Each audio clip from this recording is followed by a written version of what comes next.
जय और साथियों, मैं हूँ राजवीर साहब। हमारे यूट्यूब चैनल में स्वागत है। ठीक है, तो चलिए आज हम लोग स्टार्ट करने वाले हैं प्राचीन झारखंड का इतिहास। ठीक है, प्राचीन झारखंड के इतिहास में आज हम लोग का पहला क्लास रहेगा। ठीक है, इस बात में सबसे पहला रहेगा, सबसे पहला आपका है प्राचीन झारखंड का इतिहास। ठीक है, तो इतिहास को आज हम लोग पढ़ते हैं। तो इसमें लिखा है प्रागैतिहासिक काल में झारखंड। ठीक है, तो हम लोग इतिहास को 3 खंड में बांटे, प्राचीन भारत, मध्यकालीन भारत और आधुनिक भारत। ठीक है, तो इसी तरह झारखंड के इतिहास को भी हम लोग 3 खंड में बांटे हैं, प्राचीन झारखंड, मध्यकालीन झारखंड और आधुनिक झारखंड। तो इसे हम लोग मतलब पाषाण के लिए रूप में लिखे। ठीक है, पूरा पाषाण, मध्य मध्य पाषाण और नव पाषाण। ठीक है, तो चलिए हम लोग स्टार्ट करते हैं कि पूरा पाषाण आखिर क्या है। ठीक है, पाषाण हम लोग इसको क्यों बोलते हैं, है ना।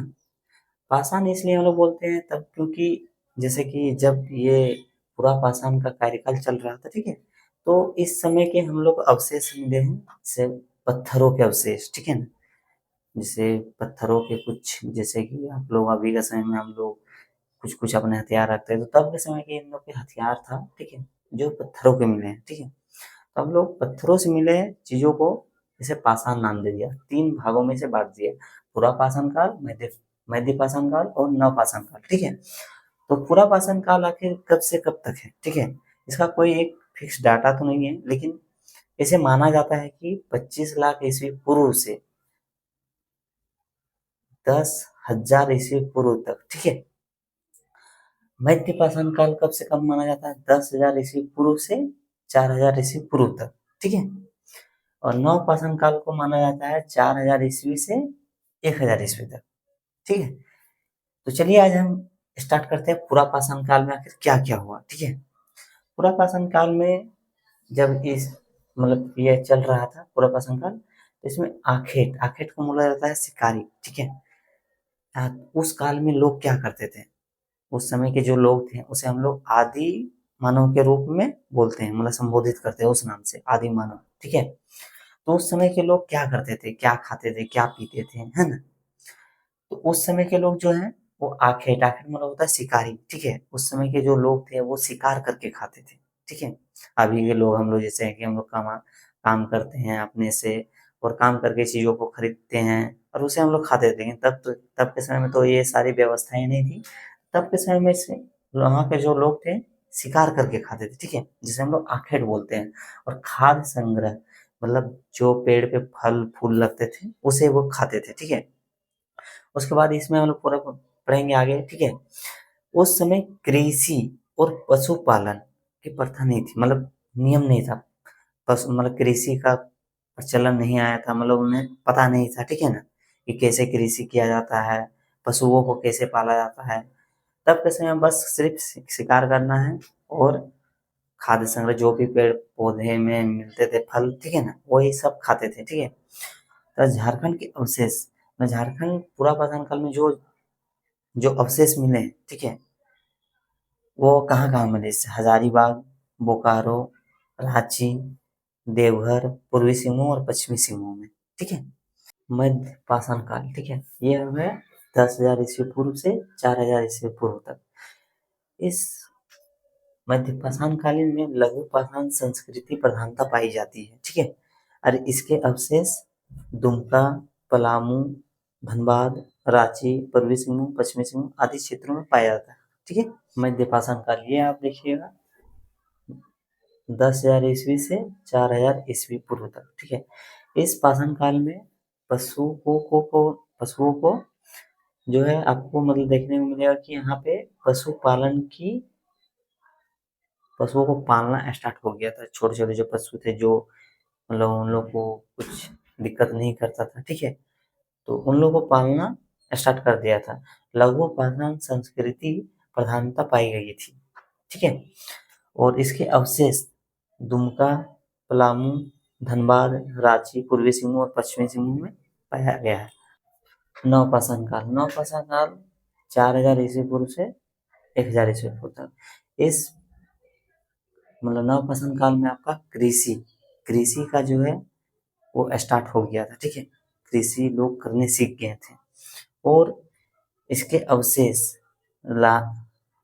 रांची, लोहरदगा, पूर्वी सिंहभूम, पश्चिमी सिंहभूम आदि क्षेत्रों में पाए गए हैं। ठीक है, ताम्रपाषाण काल। ठीक है, ताम्रपाषाण धातु काल। ठीक है, तो इसे ताम्रपाषाण काल बोलिए, ताम्र धातु काल बोलिए, यही है। ठीक है, ये 4000 ईस्वी पूर्व से 1000 ईस्वी पूर्व तक इसका काल कर रहा है। ठीक है, यह काल को ही, ठीक है, इसको हड़प्पा पूर्व काल, हड़प्पा पश्चात काल, हड़प्पा काल इसी को कहा जाता है। ठीक है, तथा साथ ही साथ इसमें जो आपका पत्थर के साथ साथ तांबे का जो प्रयोग इन लोगों ने स्टार्ट किया, तो इसके साथ साथ इसे ताम्रपाषाण भी कहने जाने लगा। ठीक है, और साथ ही में धातु का कार्य उन्होंने स्टार्ट कर दिया, इसलिए इसे धातु काल भी कहा जाता है। ठीक है, तांबे का काम प्रारंभ करने के कारण से इसे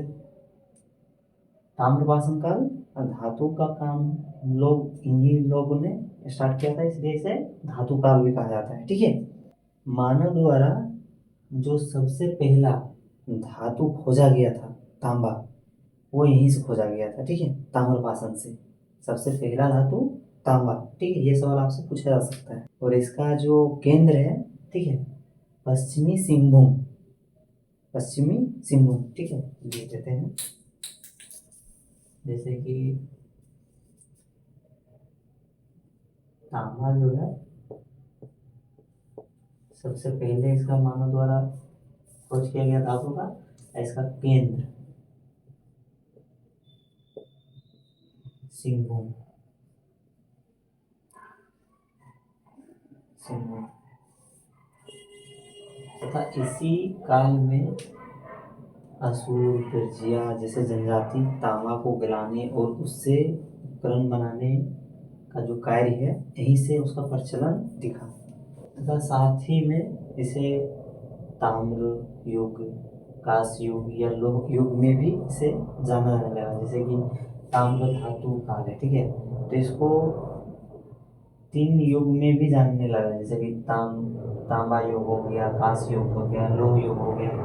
तो हम लोग यहाँ पे इसको वर्गीकरण के हिसाब से देखते हैं। ठीक है, ताम्र युग, ताम्र युग में क्या होने लगा, जो तांबा से प्रयोग होके जो उपकरण बनते थे, ठीक है, तो उसका सबसे पहला तांबा युग में ही देखा गया था। ठीक है, तांबा युग में जो तांबे से बने हुए उपकरण हैं, औजार हैं, कुछ कुछ चीजें जैसे कि कुल्हाड़ी हो गया, ऐसे चीजों का जो बनना स्टार्ट हुआ था, तांबा युग में ही देखा गया था। ठीक है, तथा साथ ही में यहाँ के जो असुर, ठीक है, असुर, बिरजिया, बिरहोर,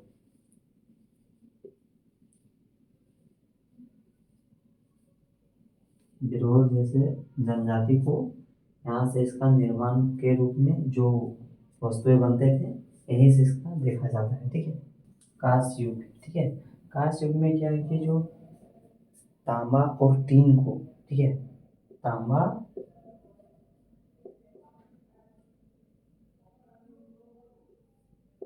और टीन को मिला के जो कांसा बनाया जाता था, ठीक है, इसे वो कांस्य युग कहते हैं। ठीक है, और यहाँ के जो जनजाति थे, ठीक है, असुर और बिरजिया,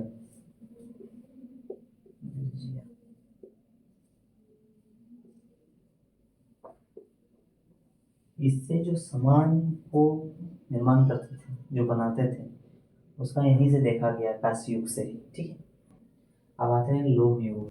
लोह युग में यहाँ भी देखा जाता है, लोहा से बने जितने भी वस्तुएं हैं, लोह युग में ही माना जाता है। ठीक है, उपकरण जितने भी मतलब निर्माण किया लोहा से जो वस्तुएं बनते थे, और यहाँ भी असुर और बिरजिया, ठीक है, जो जनजाति है, असुर और बिरजिया,